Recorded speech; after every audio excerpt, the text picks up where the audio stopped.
Hello, I'm Shannon Tiezi with the Diplomat, and I'm here today at the Wilson Center in Washington, D.C., where I'm happy to be joined by Michael Kugelman. He's a Senior Associate for South Asia here at the Wilson Center. Thank you so much for joining us. My pleasure. We're going to be talking today about Afghanistan-Pakistan relations and the movement the two countries are making to increase cooperation between their two governments. So, Michael, to start out, we've seen this movement towards a sort of rapprochement between Afghanistan and Pakistan since President Ashraf Ghani assumed office. What are the major motivating factors in Kabul and also Islamabad? Well, there are a number of them, and one of them actually starts with the personalities involved. As you mentioned, you have a new president in Afghanistan who is much more willing to work with Pakistan than his predecessor, Hamid Karzai, was. And you also have a relatively new army chief in Pakistan, General Raheel Sharif, who wants to work with Afghanistan. But basically, there is one single core motivation in each country. In Pakistan, you have a situation where there's increasing concern about terrorism emanating from Afghanistan, cross-border terrorism in which you have militants based in Afghanistan attacking inside Pakistan. And this became a very major immediate concern when you had this horrific terrorist attack on a school, on an army-run school in Peshawar, Pakistan in December of last year. That's an attack that was organized and carried out by the Pakistani Taliban, and specifically by the leadership, which, according to Pakistan, is based in Afghanistan. So Pakistan feels that it needs to work to get closer with Afghanistan so that Afghanistan can be more willing and more of a position to go after these terrorists on Afghan soil. Now, in the case of Afghanistan, and specifically President Ghani, he is desperate, and I use that term very strategically. He is really desperate for peace and reconciliation with the Afghan Taliban. He knows that the war in Afghanistan cannot end on the battlefield. There needs to be a political solution, a political outcome to it. He wants the Afghan Taliban to be sitting at a negotiating table, talking with the Afghan government to end the war. And Ghani knows, or he believes, that the Pakistanis are in the best position to get the Afghan Taliban to the negotiating table because of the influence that the Pakistanis have over the Taliban. So this is why Ghani is so keen to get closer to Pakistan. But we recently saw the Taliban claim responsibility for an attack on the Afghan parliament in Kabul. Is that going to sort of change Ghani's mind on the feasibility of peace talks with the Taliban? And if so, is that going to affect how interested he is in working with Pakistan? Well, I think it should. I don't know if it will, because there have been a number of terrorist attacks in Afghanistan, in Kabul, in the last few months, leading up to and even after Ghani decided to try to really push reconciliation with the Pakistanis. And certainly, I think that Ghani is so keen on getting the Pakistanis to cooperate more with the Afghans that I don't think he's going to let this attack on the parliament affect his thinking. Certainly, seemingly everyone else in Afghanistan thinks that this attack on the parliament should be the thing that gets Afghanistan, and specifically Ghani, to wake up to the fact that it's very risky. It's a huge gamble to try to get Pakistan working with you in general, and certainly on issues of getting the Taliban to talk. There's tremendous mistrust and a lot of hatred in Afghanistan toward Pakistan. And seemingly whenever there is any sort of terrorist attack in Afghanistan, most Afghans, whether in the political class or just the man on the street, they will blame Pakistan and assume that it's the Pakistani intelligence service that has essentially organized and orchestrated, with the help of the Taliban, these attacks. And this is, you hear this across the board. And it's going to be very difficult to get around that type of obstacle. But I think another issue here is that it's not just that it's going to be difficult for Afghanistan to work with Pakistan to bring the Taliban to the peace table. I think that the Taliban itself is the big factor here. Seeing how successful the Taliban has been in Afghanistan lately, seeing how many attacks it's staged, seeing how many offensives it's been picking up across the country, including in areas where it's particularly been weak, why would the Afghan Taliban want to step off the battlefield now, no matter how much the Pakistanis are pushing them to do so? To me, it just doesn't make sense. And for me, I think that's the real constraint. So you mentioned that there is a lot of mistrust in Afghanistan towards Pakistan. And a lot of critics of Pakistan say that they use the Taliban as sort of a strategic asset, and they will never be willing to give up that strategic asset. What's your take on that? Is Pakistan sincere about working with Afghanistan to help bring this conflict to a resolution? I think Pakistan has a very narrowly defined objective in terms of how it wants to work with Afghanistan. I think it wants more cooperation, essentially so that it can try to get Afghanistan to do more about these Pakistani Taliban militants who are holed up on the Afghan side of the border between the two countries. I think that's it. I think Pakistan wants something from Afghanistan and is not necessarily willing to give anything in return, which is one reason why there's been so much unhappiness in Afghanistan about these efforts by Ghani to bring the two sides closer together.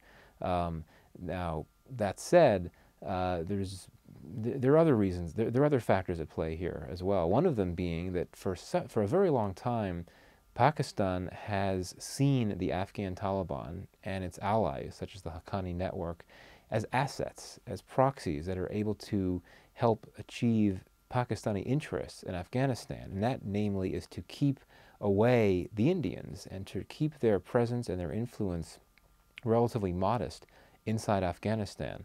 And I don't see that policy changing at all. And that's because Pakistan continues to see India as an enemy. It does not want India with influence and presence in Afghanistan, bordering Pakistan's west.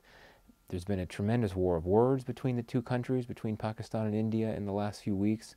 There's no reason to think there's going to be any there's not going to be any change in how Pakistan looks and perceives India. And this is the crux of the matter when it comes to Pakistan-Afghanistan relations. The biggest tension point between the Pakistanis and the Afghans is this perception in Afghanistan, which I think is true, that the Pakistanis see the Taliban, the Afghan Taliban, as a benign force, and therefore that the Pakistanis are complicit in these destabilizations that are happening in Afghanistan. I don't know if I would say that the Pakistanis are directly carrying out attacks in Afghanistan, which many Afghans say, but certainly there is this idea, which I think is accurate, that the Pakistanis are trying to work with the Afghan Taliban and the Haqqani network. And so long as the Pakistanis want to maintain that relationship with the Afghan Taliban and the Haqqani network, I don't see how we can ever see any sort of reconciliation between the Afghans and the Pakistanis. So as you mentioned, this is more than just a bilateral issue. You have Afghanistan and Pakistan, but then also India sitting in the wings. How has the Indian government reacted to this new outreach from Ghani's administration to Pakistan? Are they getting nervous, and how are they responding to it? Well, I mean, I think publicly they would say that it's perhaps encouraging, anything that could contribute to more peace, meaning if the war comes to an end in Afghanistan, that would be good. But I think privately they're horrified. I think that the Indians are just as unhappy about this development as many Afghans are. The idea that Afghanistan, which has been a very close ally to India in the last few years, particularly when Hamid Karzai was in power, the fact that Afghanistan, given that status that it has with India, is all of a sudden pivoting toward Pakistan, which is India's enemy, certainly it's very worrisome. My sense, though, is that Indians tend to be very skeptical about this idea of reconciliation. So since they're so skeptical, they don't really worry about it that much, because I don't think anything much will come of it. And that's really how I feel as well. And another external factor worth considering would be China, which is very concerned about stability in Afghanistan and Pakistan and the possibility of terrorists gaining a foothold there and then potentially attacking even within China's territory. Is there any evidence that China is putting pressure on Pakistan, where there's obviously a close relationship, to play a more productive role in seeing peace come to Afghanistan? Yeah, absolutely. There is evidence that China is trying to prevail on Pakistan to get it to really push the Taliban to the peace table. I think that the Chinese and the Pakistanis, who, as you say, are already very close, they are working very closely to try to figure out ways to make that happen. And in fact, at least according to certain reports, to media reports, the Chinese themselves have hosted some informal meetings with Taliban representatives in China in recent months. But China has two major reasons why it is suddenly so involved politically and diplomatically in Afghanistan, why it's taking a bigger role in this peace process, because I mean, China typically stays out of the political dimensions of these countries other than its own. But in this case, China has a lot of investments and assets in Afghanistan, including a contract to a very big, potentially profitable copper mine, and it worries about the threats to the security of these resources. And the other thing is that China believes that some of these attacks in China over the last few months, which it feels are carried out by Uyghur militants, that these can be traced back to sanctuaries in Afghanistan, in Pakistan. So that's why it's keen and very intent on reconciliation. It wants to play a role, but beyond that, it wants to encourage its close friend, Pakistan, to play a bigger role to bring the Taliban to the peace table. So you mentioned earlier that you are skeptical that this reconciliation is going to actually lead anywhere. How do you see this playing out? Do you think the two sides will just slowly build up frustrations with each other and things will peter out, or are we going to see sort of nice words and friendly talk continue, but behind the scenes nothing's getting done? I think that the two sides will try to say a lot of nice things and do a lot of nice things for as long as they can. Because you know, that's what's been happening the last few months, and really the last few weeks. And I think that both sides realize that things used to be a whole lot worse between these two countries. You know, just a few years ago, you were having protests across Afghanistan where people were chanting death to Pakistan. You had high-level officials in Pakistan that were saying really nasty things publicly about Hamid Karzai. It's not like that now. And so I think the two sides at the least want to maintain the momentum where they could have civil conversations. But I think it all depends on Afghanistan. I think that if the pressure continues to build on Ghani to back off this reconciliation effort, if you have many more attacks in Kabul, particularly major ones like the one on the Parliament building, and particularly if one that is conclusively traced back in some way, some connection to the Haqqani network or others, some sort of connection to Pakistan in some way, then I think that'll really make it difficult politically for Ghani, who already is a very weak leader.